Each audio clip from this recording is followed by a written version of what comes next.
Sports fans, do not miss my new politics and culture podcast called Can You Hear Me Shaking My Head? This week, the creator of the ABC show Encore joins me. It's a show where they reunite the cast of a high school musical and ask them to perform it again 20 years later. Also, if you like this podcast, I encourage you to go to iTunes and write a review and give us a rating. It will really help. Thanks. Will the Thunder make a trade this year? What does Kawhi's imminent return mean to the Spurs and the Western Conference? Is Donovan Mitchell the real deal for the Utah Jazz? The only question left is, say it with me, you win? Hey sports fans, Coach Nick here, and welcome to the B-Ball Breakdown podcast / live show. As always, I'm joined by Dave Dufour. And don't forget, his Twitter name is Dave Dufour NBA, not what it says on the bottom of the screen. So forgive me, I will fix that one of these days. And Dave, what's happening, my man? Not much. I forgot to mute the Periscope feed for the first time in a long time. So obviously, I'm at the top of my game tonight. Didn't even hear it, so don't worry about that. At least on my end. And so, yeah, well, here we are. You're frozen. So, again, we'll have to struggle with technology. I don't know about you, but I've been dealing with technology issues for the last, week and a half to the point where I was about to throw out all my computers literally out the window and light them on fire. Yeah, I just said to you before we started, I've been talking to my wife about just de-applifying our house because of how disappointing I am with it. It just seems like the quality control has continued to plummet as far as the software updates and stuff like that coming out from Apple. It's just, I don't know. It's hard to believe that this stuff would have been acceptable, 8 years ago. And now it's just like, I don't know. It's terrible. It's almost like planned obsolescence. Yes, and then that they force you to buy some new stuff or whatever. But, man, that also turns you against Apple. So, anyhow. And there was Con of Hoops is already ready for your camera to freeze, and he was on it. Let's get into some questions right away, though, while we do this, because we want to start this show with some questions first from Periscope and Twitter, wherever else we get them. So our Muniz 785, friend of the Breakdown, asks, DeAndre getting traded soon? I haven't even heard anything since the last time we talked about it, so it doesn't seem like anything's happening, right? Well, no, I mean, there is definitely trade talk happening with DeAndre. I actually expect him to be moved. I think that it's pretty obvious the Clippers are not going to make the playoffs. He's going to be a free agent. I don't know if the Clippers are going to want to pay him the money that he's going to ask for. It makes sense to move him if you can get an asset.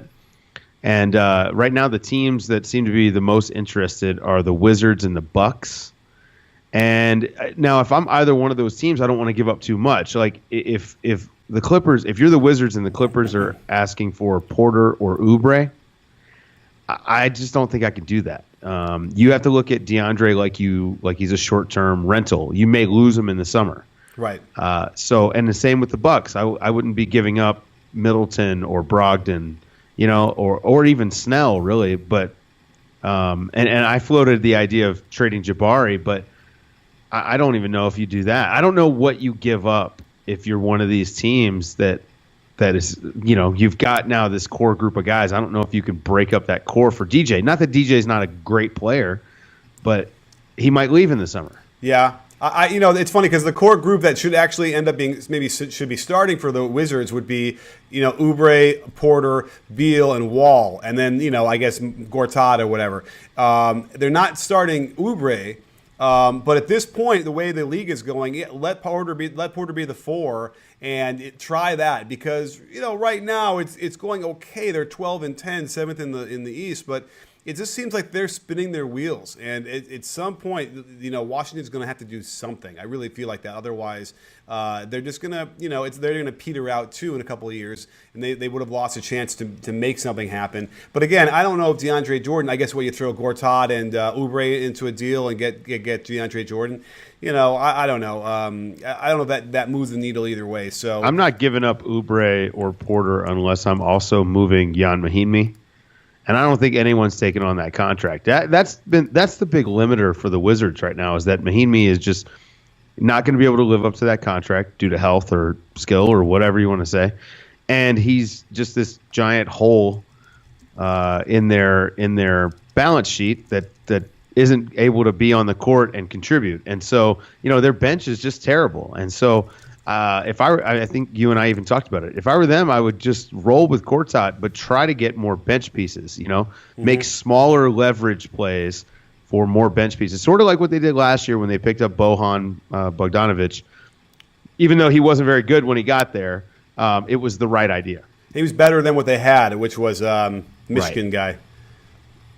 Trey Burke. Trey Burke, yeah.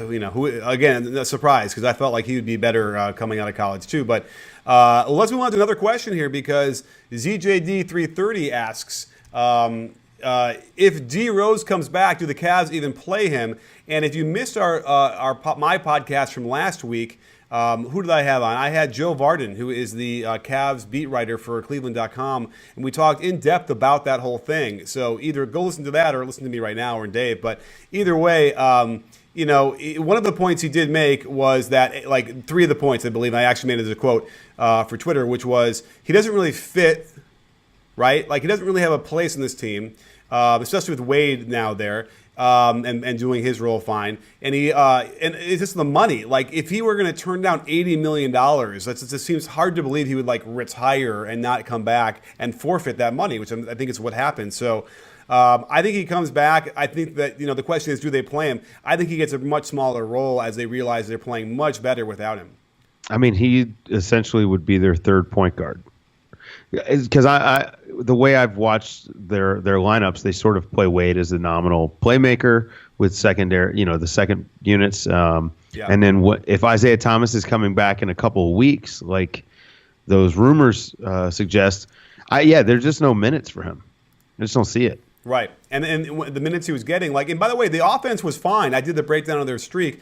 Their offense when he was in there was good. It was just the defense. And then the really strange thing in the video I showed was that, when you put Calderon out there, he's better. He's better at team defense. And their defense, while it wasn't lockdown stellar, was so much better, at least defensive rating in those lineups with Calderon than it was with Rose, that that's what made the huge difference for them. So, again, he doesn't have a role. And even at his best, he doesn't play defense well enough to really give him a chance. So, he gets relegated behind. I mean, Calderon's not a point guard. So we're going to say, LeBron, Wade, and then Calderon, I guess. I mean, and then Rose would be the next point guard. Is that the order we're talking? Probably. Yeah. So, anyhow, interesting stuff and a really good podcast to listen to because, again, Joe is hands-on right in the middle of every scrum and everything every day. I've seen it. I was in Cleveland and to the point where I thought he was running things. I couldn't quite tell, if he was ESPN or not because he was just they listened to him and those players listened to him. So check out that podcast. Joe Goldstein asks, or J.E. Goldstein at 34 asks, related to that question, how long does the Cavs streak last? You know what? They're not playing a lot of tough teams now. I looked at it. Did you look at their schedule recently? I'm going to pull it up right now. There's only a couple different games that stand out at you thinking, oh, that's going to be tough. So they could go a little while longer, maybe even to the Christmas Day game against the Warriors. Yeah, well, so they've got the Bulls and the Kings up next. So that's probably 2 more wins. Then they've got the Pacers. That'll be a tougher game. And then they've got the Sixers. So, I would say they'll probably lose to the Pacers or the Sixers if I just had to guess. But if they make it through those two, then it's Hawks, Lakers, Jazz, but Gobert's coming back. So Jazz. Oh, is he really? He is. Oh, yeah, he's ahead of schedule. Wow. That's huge because they've been really struggling without him. Yeah. So I guess that's the tough one right there is that if they can get through the Pacers and the Sixers, then they could potentially get this up to 17 games. I don't know if they care to do that, though. I think a lot of this streak was about proving a point for LeBron in particular. Yeah. Okay, fair enough. Maybe you're right, but I would have to imagine that because of their slow start, they're going to need to try and suck up as many of these wins as they can now until they can figure out what the the matchups are going to be for the playoffs and figure out how they want to win or lose games then at the end. But we'll have to see how that goes. But yeah, I mean, certainly, I think it's what are the odds you're going to give that they're going to make it all the way to Christmas Day? 50-50? Oh no, maybe there's like a 10% chance. Oh, 10%. Okay, it's a long ways off, man. It is. Well, I mean, we're already on the what's the date today? The third. I mean, yeah, so it's another 3 weeks. I think that's, yeah. And if the Cavs do continue their streak, you can always send them some congratulatory flowers. And there is no better deal out there than going to proflowers.com. Thinking of sending a greeting card for the holidays? Everybody does that, and your card will be shoved behind Aunt Jean and Uncle Steve's on the mantle. Sending a bouquet is much more memorable, their flowers are gorgeous, and you'll get prime real estate on their dining room table. I just got some beautiful flowers 5 days ago, and their colors continue to get more and more radiant. More importantly, it brought a smile to my wife's face. So don't get the same old traditional gift. Fly down that proverbial chimney with some candy cane roses or their classic mini Christmas tree that comes with lights and ornaments. No matter what you choose, you'll get $20 off any order of $29 or more by using my code BBALL at checkout. That's BBALL. These beauties are guaranteed to stay fresh. So head over to proflowers.com, use my code BBALL, and be the real Santa this year. All right, well, let's go on to our next question because it's actually to you. I'm going to throw it to you, and it's from XL Try, which would be 2 Y's at the end of that. He goes, "What's up, Dave? Thoughts on OKC?" And I think he needed a comma after Dave. What's up, Dave? Comma. There's no comma there. Thoughts on OKC? Space, question mark. Interesting. This is a crossover from the grammar breakdown. B-ball and grammar breakdown. Grammar and composition breakdown. Right. Which will be what's up with OKC? All of Trump's tweets. All right, go ahead. There you go. This is something that you and I talk about quite a bit. They are struggling to do anything, to be honest with you. I think you've got the Russ playing like dog poop right now issue. You've got Melo playing like dog poop right now. You've got Paul George being criminally underused. You've got Andre Robertson playing too much. You've got Steven Adams not touching the ball enough, not being able to do the things that he's actually excellent at that would make their offense, they would allow the offense to have easier looks, get him some touches at the elbow, run some split cuts off of him, things like that. I did this whole, I think you saw it, this whole thread the other day where I just talked about the basic things they could do to improve their offense. Yes. They're not going to do those. And at a certain point, and you and I talked about this before, I think Billy Donovan, even after winning this game tonight, if you go look at the personnel they beat, they essentially played, let's say a really good G League team because Patty Mills didn't play at all. He played like 9 minutes or something. Danny Green, Pau Gasol were all out in the second half. Kyle Anderson got hurt. Aldridge was out. Tony Parker was out. I mean, every good player for the Spurs was out. And so to only win that game by 3, it was poor effort. Just no execution at all in offense. It's all basic. Russ is going to run a pick and roll, or he's going to stand around. And that just isn't going to get it done. I'm sorry. Like, this is the same stuff, the same drum that you and I have been beating about OKC is that they really need just to run anything on offense beyond just simple isolation or pick and roll. These tough buckets, they go away against good teams. And, the Spurs didn't even have good personnel, and they still were taking away those buckets. So I think Donovan, if they were going to fire Donovan for them losing this game, they probably should still just fire Donovan. And I hate to say that because I don't want anybody to get fired. But wait, you mean if they were going to fire somebody, it should be Donovan? Is that what you mean? Well, no. I mean, what I'm saying is if there was a discussion amongst the front office folks that if the Spurs beat the Thunder tonight, that they would fire Donovan, then they need to just fire Donovan. Yeah, right. I now, hear you that right. means they're punting on the season. Yeah. Right. But that means they'd be punting on the season. And so I don't know if they're ready to do that yet. It is, for that sort of thing, it is still early. I still think OKC will make the playoffs. But they're not this world beater that a lot of us, me included, expected. I really thought when Melo and Paul George got there, you would have guys that Russ respected, and I'm sure he does. But I thought you would have guys he would be willing to defer to, and he hasn't been. And then I also thought we might get Olympic Melo, and we haven't. No. We haven't at all. Yeah, he's falling OKC Melo, it might be worse than New York Knick Melo. Yeah. if you go around the league and you talk to coaches around the league, they'll tell you that they don't fear Russ because they know that at some point down the stretch of a close game, he is going to do something or several things to give you the game. And if this wasn't an example of that, I don't know what you're watching. Now, of course, you can say he had a triple-double. They never would have been in the game without him in the first place. But, like, what's the point of having all those stats when you shit the bed down the stretch against, third stringers? No offense to Brandon Paul. Had he on the show. We love the guy. He's developing, but he's still young, doesn't have experience, and neither do the other guys out there that were playing. So he comes down, he gets the terrible turnover, and they come right back down. He literally runs right by his man to give up a three. Like, I don't know what he was doing, but he didn't pick up anybody. He ran to, he looked like he was on offense. Honestly, it looked like he was on offense, running back to defense, and then, they gave up a wide open shot. And then the next time down, they're up by three. All I have to do is get the ball in, and they throw it in. He takes a bad angle so that when he catches it, he's already almost near the half-court line.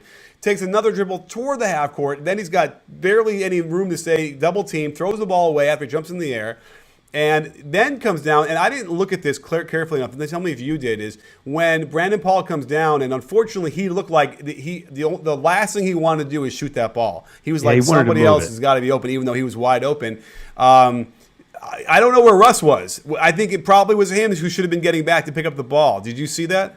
I actually wasn't paying attention to where Russ was at all. I was caught up in the play. Yeah, me too. By the way, friend of the breakdown, Duncan Smith in the chat just gave me this the statistics on Russell Westbrook. He's in the 28th percentile as a pick and roll ball handler, and that's the majority of his possessions. So really, I'm gonna look that up right now. We're talking. I cannot believe 28th percentile. By the way, you know what? It's funny because. 0.701 points per possession. How does he get that? Oh, you know what? He must have gone to stats.nba.com because Synergy's been so hard to log into.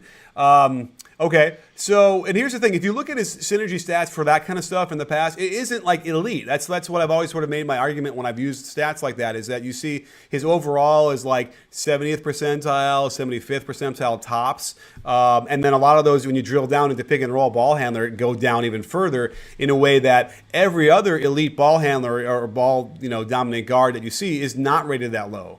And so you got to wonder what that means, because there's got to be some meaning to it. And I've been talking about it for years, but it's just infuriating. And it kind of at some point you got to wonder, because Donovan came in again, doesn't want to get fired, but there's a reason why they're not running the offense that he would want them to run, right? I think that's the key. For some reason, they're not running it. Either he doesn't have the ability to communicate it and they won't listen to him, or you have someone like Russ who is sort of torpedoing it and not doing it, and then everyone's like, well, F it, he's not going to do it. I can't run the offense then. I don't know exactly what that is, but there's something there, and there's a common denominator through all these years now, and it's one guy. Yeah, and a lot of people keep bringing up that they should trade Melo. Well, Carmelo Anthony has a no-trade clause. He has to approve any trade. That goes with his contract. Now, Paul George, on the other hand, that might be a guy that they move. And, I think that we're at the point of the season where they have disappointed enough. And people keep bringing up their net rating, and they forget, they blew out the Bulls, and that really affected that quite a bit. I don't think that they have the net rating of a team that's 13-5 or whatever the numbers say, or 13-6 or 7 or whatever. But they, on the court, they don't look like a good team. Just to the eye test, they do not look like a good team. And then when you look at the results, that's in line with about what I expect for this team. They're going to win some games against good teams, and but they're mostly going to lose them. That's how they look on the court. It's just the offense is so jumbled. Again, Robertson is downright unplayable. There is no amount of defense he can play to make it worth having him in the game, especially in clutch situations. Right. I'd rather see him get the Zaza Pachulia treatment, maybe 4 to 6 minutes to start the game, 4 to 6 minutes in the after halftime. And then if you have someone like, okay, so Klay Thompson's hot. Okay, Robertson, get in there. You gotta shut him down. Stuff like that, and basically use him as a defensive specialist. But what they do now, no good team is guarding Robertson at all. The Spurs tonight, when Robertson was out there, they just used Robertson's man to double.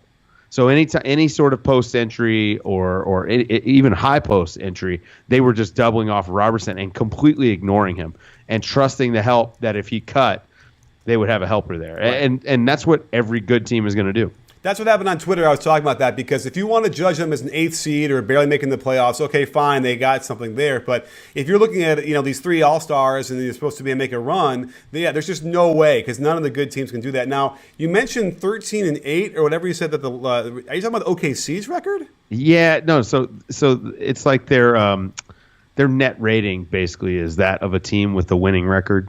Oh, I see. Yeah, okay, right. Yeah, right. And by the way, again, it's because down the stretch in some of these games, they're just crapping the bed and it's rust. Well, one way to get rid of the taste in your mouth after watching the Thunder in crunch time is to make a delicious home-cooked meal from Blue Apron. They're the #1 fresh ingredient delivery service in the country, making incredible home cooking accessible to everyone. I know I'm not alone in my disdain for having to go shopping for food at the supermarket, and I swear half the produce I buy goes bad before I cook it. Blue Apron eliminates that by delivering the food right to your door with each ingredient measured exactly and easy to follow recipes that can be prepared in 40 minutes or less. You'll never have a recipe repeated within a year, and they can customize them to your liking. Plus, the delivery schedule is tailored to your calendar. I just made their Chile butter steaks with lemon parmesan broccoli and potatoes, and my whole family was giving me high fives the entire meal. The best part of all is that you can save $30 off your first meal by going to blueapron.com/CoachNick. That includes free shipping, so what are you waiting for? Head over to blueapron.com/CoachNick, save $30, and find out what it's like to cook and eat incredible home-cooked meals. Blue Apron, it's what's for dinner. Oh wait, Blue Apron, a better way to cook. Anyhow, let's move on to another question because we're getting really great stuff. And by the way, I think a lot of what we just talked about the last few minutes addresses a ton of the questions that we're seeing right now in the chat. So that kind of, hopefully everyone was listening to that and got it. What do we see next? Can you grab one? There was actually a good one. So how about, do you have, since we're talking a little bit about Spurs OKC, so Kawhi may be back really soon. Do you have any thoughts on, and this is, I've seen this a few times in the chat, so I won't call anyone out in particular, but do you have any thoughts about how Kawhi is going to reintegrate to this team and maybe the effect it will have on LaMarcus Aldridge, who's actually having an all-star caliber season, his most efficient season of his career, looks as good as he ever has? Do you think we see a huge downturn, or do you think Kawhi is going to just come in and be a normal Spurs guy and just blend in? Well, I'll jump on this real quick. They have the benefit of playing last year together, so that's big. If they didn't have that experience, that would be another issue that I would think that could be a problem. It'll certainly affect LaMarcus Aldridge. He's not going to get the same amount of touches and usage as he has, and that's going to be something. And we've seen it could be a thing, right? Like LMA is sort of the guy who can be moody and temperamental, and things don't go his way. He can kind of sulk and not play as hard. So that could be a thing. However, maybe they've gotten through whatever they needed to get through, him and Pop, and they're on the better page now, and then Kawhi can come in. Again, Kawhi will come in probably a little bit less aggressive and trying to blend in, I would imagine, to start off and get in shape. So that should help as well. But overall, I mean, the rest of the league should be very, very concerned that Kawhi is going to come back, and especially if he's 100%. If that's the case, then they shoot right back up to being, the primary contender for, or maybe maybe with Houston, but certainly. Yeah, I was going to say, would you put them above Houston? As far as against the Warriors, I mean. I think you're going to have to. I think, if Kawhi comes back 100%, then just because the system and the coaching and that whole thing gives him another level, even though D'Antoni is amazing as well, it's got to be probably 1 and 1A or flip it. You can flip a coin for either one of those guys, those teams. Yeah, I think Pop has something figured out about the Warriors. And I think that, like, we saw that earlier this year where they got up and then, the Warriors came back. I wonder how much of that comeback was Pop saying, "Okay, we're going to go away from that thing that we figured out." So they haven't so they can't figure out that we figured it out. But Pop definitely has something, and part of that is They're always going to defend well, and they're not going to turn the ball over a ton, and that helps, especially if you can get the Warriors sped up, getting them turning the ball over, making mistakes, trying to hit home runs rather than singles, as Steve Kerr has said numerous times in the last couple of weeks. Right. But yeah, I'm with you. I mean, I think that right now, clearly Houston is a step above everyone else in the chase for the Warriors, and when he gets back, I'm ready. Let's do something we haven't done in a long time, which is kind of fun in our live Periscope setting. Let's all press that share button on your phones or whatever on the Twitter and let everyone else know that's following you that you're in this chat with us and get everyone in here because we have a ton of people and it'd be great to get even more and get some more questions. So let's do it. Let's do that for fun. I just did it a couple times and I'll do it again. So join me. Let's see here. Kevin Foley asks, Wizards go on a 5-game road trip versus the Jazz, Suns, Blazers, Clippers, and Nets. Any chance they can pick up wins? Well, obviously, out of 5-game road trip, you want to win, I guess, at least 3 of those. That's a successful trip. Yeah, right. So can they win 3 of those? Can they beat? Well, the Suns they should be able to beat. The Clippers they should be able to beat. The Nets they should be able to beat. So they got 3 right there, right?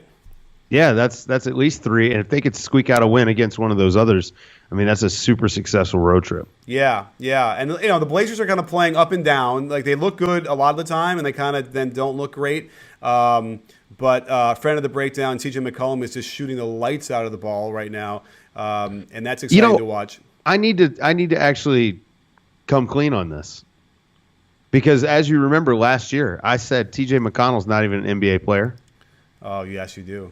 I did. Wait. Was so wrong. did CJ McCollum draw your head into TJ McConnell?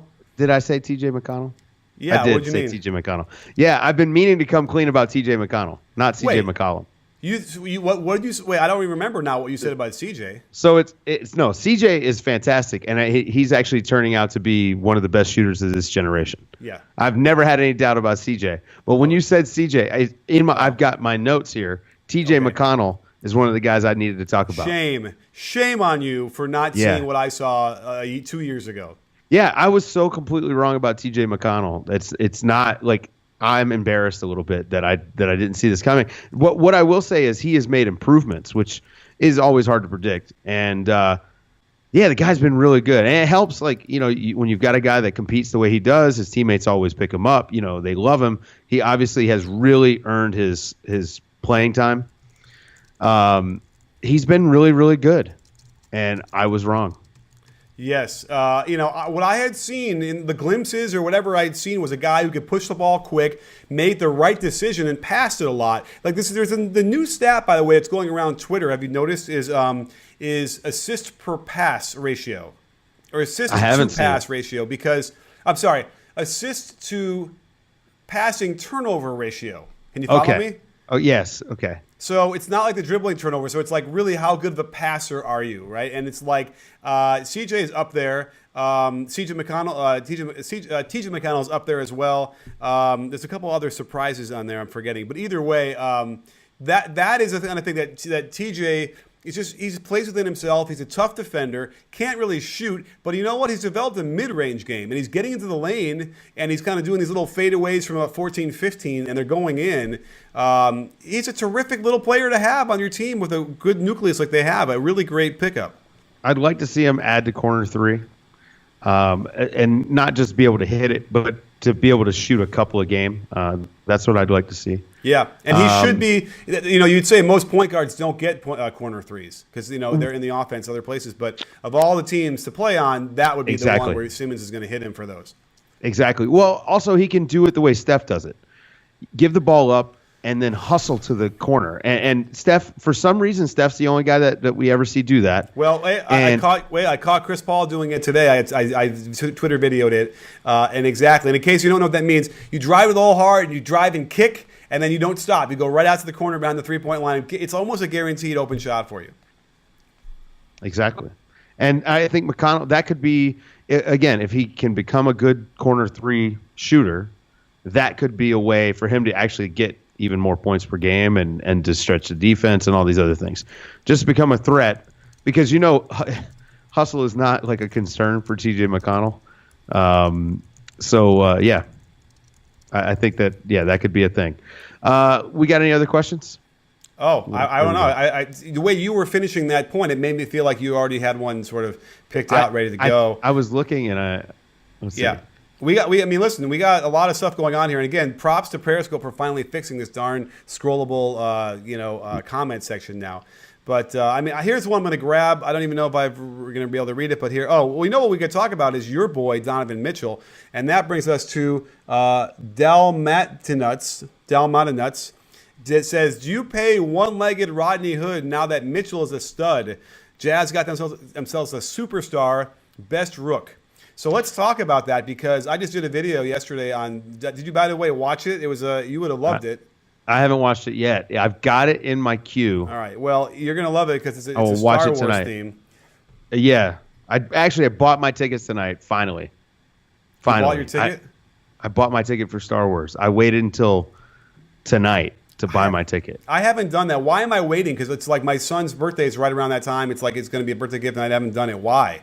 I don't know. But we still had plenty available. I actually bought tickets for IMAX. So okay, I'm excited for that. This should be fun. Yeah, okay. So let me answer the pay Rodney Hood question first. So the shooting guard market next summer is actually going to be really tight. This is why it was smart for Gary Harris to go ahead and do his extension now. He actually made out really well, and I mean he's been playing really well. Rodney Hood probably should have followed that same model. Rodney Hood's only scoring 18 points a game right now. He has dealt with that calf injury all season, and actually dealt with coming off the bench a little bit. Yeah. But I don't think that Donovan Mitchell will affect whether Utah pays Rodney Hood or not. I think that's the guys who are going to be affected are, will they consider bringing Ricky Rubio back? And what are they going to be willing to offer Dante Exum? Because I look at Donovan Mitchell as more of a one. He's a combo guard, but I look at him for that team as more of a one.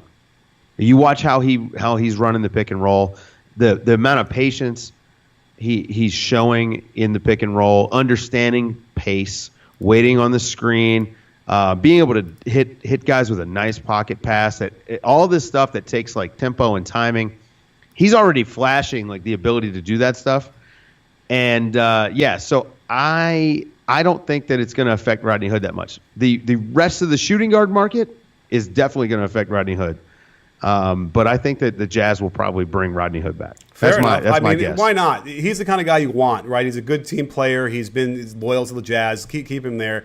Let's talk about Mitchell a little bit. So did you watch the 41-point game at all? I did. I just watched like the highlights of it. Yeah. He looked great. My favorite thing was when he was hitting those free throws, and I was just watching the guy light up, watch how his teammates react to him, that kind of stuff. Quinn Snyder, and last year I talked about this a lot actually. His end of game stuff really bugged me. The X and O's decision making and things like that. The culture that he's built there is unassailable. You cannot the idea that everyone needs to touch the ball almost every possession on offense, the egalitarian offense that they run.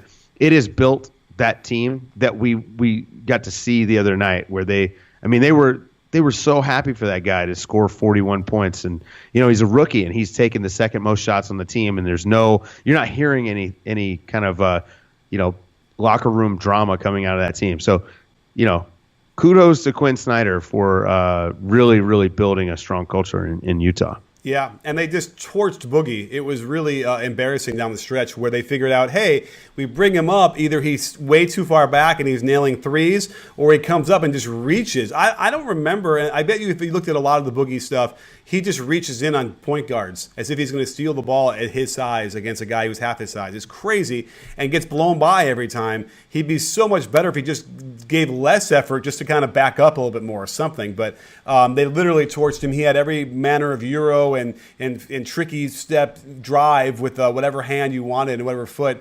It was really incredible. And then, he was nailing threes as well. Beautiful jump shot. So this kid is he's got the body, he's got that strong, what would we call it, Dave? Stout. We're going, he's stout. He is. Not really. I mean, he's small though.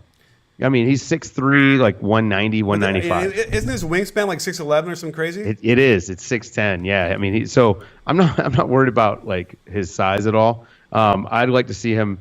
if he could put on like another 5 to 10 pounds, that would help him out a lot. I mean, the closer you get to looking like James Harden, the better, in my opinion. Absolutely. And then that means, growing a beard maybe as well. That's right. So. Grow a beard, get some more muscle. Yeah. Become by the way, left-handed. I've been going to the gym. I've been really, pumping some iron. So I'm ready for my muscles to come back. Nice. And although I feel terrible. I got another question. All right, let's wrap this this is up from and do another question or two. Jay Varela, who asked it earlier, and I just saw it again. Should the league step in and help Nerlens and Jahlil Okafor? Interesting. I just don't see why that would even be a thing. I mean, I will agree that Nerlens Noel sitting on the bench is not great for Nerlens Noel. But the story is that he's kind of a bit of a headache. Mm-hmm. And we heard that even when he was in Philly. So this isn't like he's just butting heads with Carlisle. And then with Jahlil Okafor, he's just not good enough to be on the floor. Now, in an ideal world, those guys get to move somewhere where they get a chance to play and, they turn it around and all those things. But no, I don't see any reason why the league doesn't seem like there's any sort of collusion to keep those guys off the court. So no, yeah. It just doesn't. And what would they do? They can't do anything. Like, you're right. They can't compel them to play them, right? Or trade them. I don't know. It's a weird thing because I would imagine that Jahlil Okafor, in some weird, version of some other team, like could be helpful, So it's got to be rough on him too. The Noel thing I need to kind of like study more. I don't even know what all the information is there. But he had a hot dog at halftime the other day. Oh, he did? Yeah, he went to the media room or something and got a hot dog. How do you get to the media room from like your locker room at halftime? That's another one of those crazy things. So, because you know what I mean, we've been in the bowels. It's like those aren't always anywhere near each other.